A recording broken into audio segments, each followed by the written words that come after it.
तो ये बंदा पता नहीं कौन है, बार बार आ जाता है इधर। तो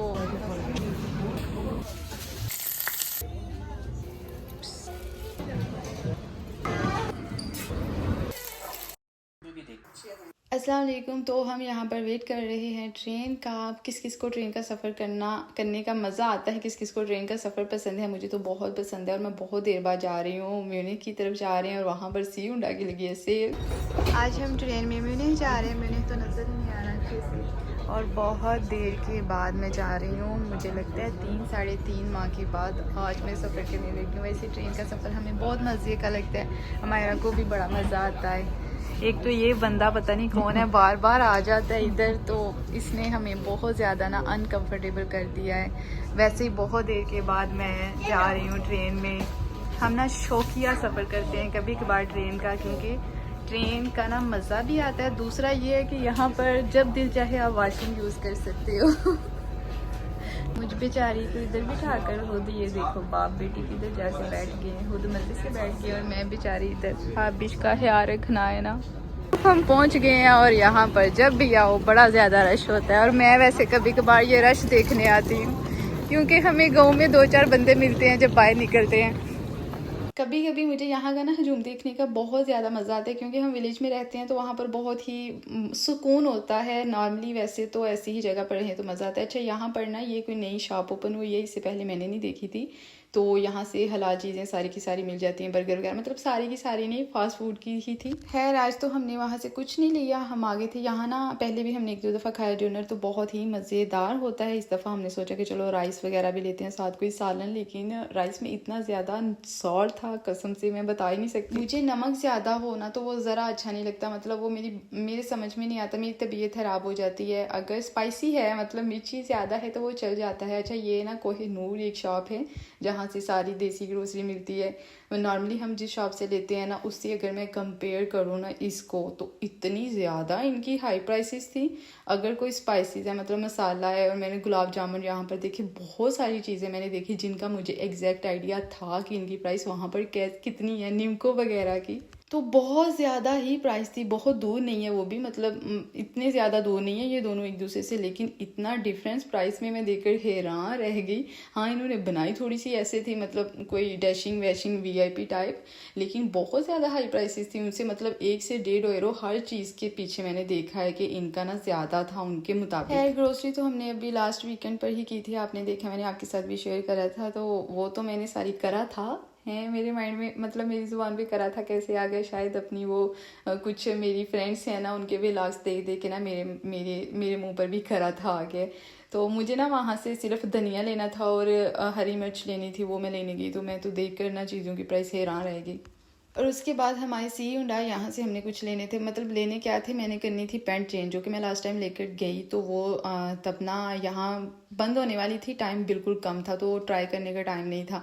ऐसे ही रैंडमली मैं उठा के ले गई, तो वो मुझे लूज़ थी कुछ, वो चेंज करने आए तो यहाँ पर तो हर तरफ सेल सेल सेल। ये शर्ट भी मुझे अच्छी लगी थी ओवरऑल, मतलब सब कुछ अच्छा था, लेकिन इसका कपड़ा इतना पतला था ना कि इसके नीचे भी एक शर्ट पहननी पड़ती। तो इतनी गर्मी में फिर फ़ायदा क्या है। पैंट्स देखो, शर्ट्स देखो, हर जगह पर ना उन्होंने 70 से 40% और 20%, मतलब बहुत ज़्यादा डिस्काउंट लगा था। तो आप सब भी ना इन दिनों में सी हुंडा ज़रूर जाए। मेरे ख्याल से हर मार्केट में ना अब डिस्काउंट लगेगा, क्योंकि अब ये सीज़न जा रहा है ना। तो मैंने पहले ही सोचा हुआ था कि, मतलब पिछले साल मैंने सोचा था कि नेक्स्ट टाइम से ना जब डिस्काउंट लगेगा ना, तब मैंने ज़्यादा शॉपिंग किया करनी है।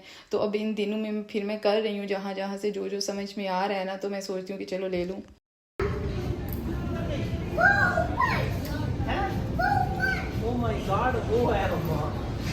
इसके पास कोई सीधा काम बार बार ये खुद ही इधर उधर हो जाते थे ना, इनको कॉल हो रही थी और एक्टिंग करते थे कि हम तुम्हें ढूंढ रहे हैं, हमें तुम नहीं नज़र आ रही। तो मैं इनको कब से यहाँ से देख रही थी, साथ कॉल भी कर रही, तो कहते मुझे कोई कॉल नहीं आई। जब ऊपर आई तो फिर मैंने इनको दिखाया कि देखो मैंने कितनी कॉल्स की हैं और आपको रिसीव भी हुई हैं। तो मोबाइल साइड भाई, अब हम आ गए हैं मेन सेक्शन में। तो देखें फिर इमरान यहाँ से क्या लेते हैं, इनको क्या पसंद आता है। इस दफा मैंने अपना ही सूट लेके जाना है, पिछली दफा तुम्हारा लेके आप अपना बेली थोड़ा सा सेट कर लें। औरतों के कपड़े नहीं गिनते।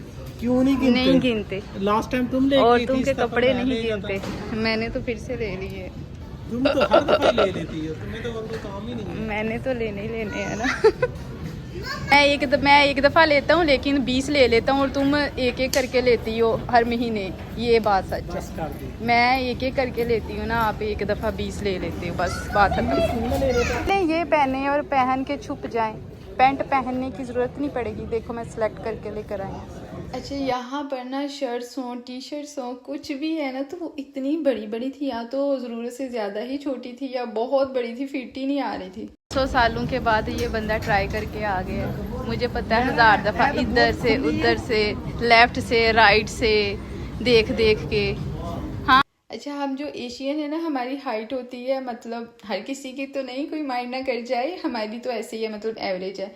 तो हमें जब कपड़े लेने जाते हैं ना, तो जो नंबर हमारा चलता है ना पाकिस्तान में, उसके मुताबिक हमें मतलब छोटा आता है यहाँ पर। एक दफ़ा मैं किक में गई शॉपिंग करने, तो वहाँ से ना मुझे एक ट्राउज़र अच्छा लगा जो कि था 13 से 16 ईयर्स की लड़की के लिए, लेकिन वो मुझे फिट आ गया। तो मैं हंस रही थी कि ये मतलब ये अच्छा है कि बच्चों वाले कपड़े लो। अब तो फिर भी समझ आ रही है कपड़ों की, इससे पहले तो बिल्कुल भी समझ नहीं आती थी।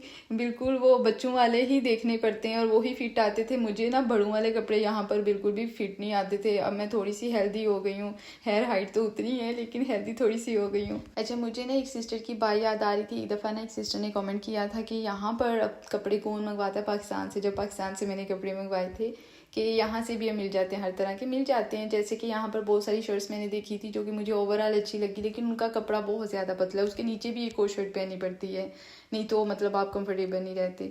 तो ये चीज़ें हैं कि अगर आपको स्लीव पूरे मिल रहे हैं ना, तो नेक का डिज़ाइन ही समझ में नहीं आएगा। अगर नेक डिज़ाइन अच्छा है ना, तो फिर वो कपड़ा ही इतना पतला होगा कि एक और शर्ट पहनो, और इतनी गर्मी में फिर बंदा क्या करे। मतलब मिलते हैं, ये नहीं कि कपड़े मिलते ही नहीं हैं, अच्छे कपड़े भी मिल जाते हैं जो थोड़े से आपको लूज़ हों, थोड़े से लॉन्ग हों। मतलब मैं कुछ एक्स्ट्रा जो साइज़ है ना, वो मतलब अगर मुझे मेरा साइज़ है ना 20, तो मैं 20 के बदले 40 मतलब इस तरह से लेती हूँ। तो वो थोड़ा लूज़ भी होता है, बड़ी भी होती है शर्ट, उसमें मैं कंफर्टेबल रहती हूँ, तो उस तरह के ले लेते हैं। लेकिन उनको बहुत ज़्यादा ढूंढना पड़ता है इस तरह की चीज़ों को ना अपने मुताबिक। इसलिए अपने अपने आप का ना बंदे को खुद ही पता होता है कि मैं किस चीज़ में कंफर्टेबल रहूँगी, किस चीज़ में नहीं रहूँगी। मैं जब स्टार्ट पर आई थी ना, तो मुझे लगा था मतलब ये सब नॉर्मल है, लेकिन मैंने 2-4 दिन पहने, उसके बाद मुझे ना उलझन सी होती थी, मैं कंफर्टेबल फील नहीं करती थी। मैं कहती थी नहीं, मतलब मैंने नहीं पहने, मतलब दिल को सुकून नहीं होता ना, दिल को सुकून नहीं मिलता, दिन को मिल जाता है। इसलिए जो भी पाकिस्तान से आ रहे हैं ना, अगर आपको पता है कि हम ये कपड़े नहीं पहन सकेंगे इतने फिटिंग वाले या ये छोटे, तो आप कोशिश करना कि वहाँ से थोड़ा ज़्यादा अपने लिए, बच्चों की कोई टेंशन नहीं, अपने लिए थोड़ा स्टॉक ज़्यादा लेकर आएँ।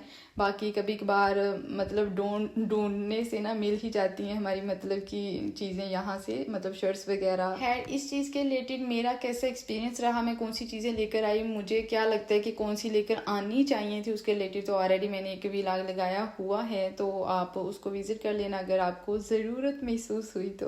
अच्छा, इस दफ़ा ना मैंने आलू बैंगन का जो सालन है ना, वो भी थोड़ा सा डिफरेंट करके बनाया। सालन बैंगन का मैंने ओवरऑल वैसे ही बनाया जैसे मैं अक्सर बनाती हूँ, तो मैं आलू को भी इसी के अंदर ऐड कर देती हूँ ना। इस दफ़ा मैंने आलू की ना ये एक रेसिपी देखी हुई थी, तो मैंने सोचा चलो इसको ट्राई करती हूँ। मुझे तो है इसका बहुत ज़्यादा मज़ा आया साथ, क्योंकि हम आलू बैंगन का जब सालन बनाते हैं ना, तो उसके साथ रायता ज़रूर बनाते हैं। तो इस दफ़ा मैंने सोचा कि ये सब कुछ इकट्ठा ही हो जाएगा। अब हम कपड़े शपड़े प्रेस कर लें। अल्लाह हाफिज़।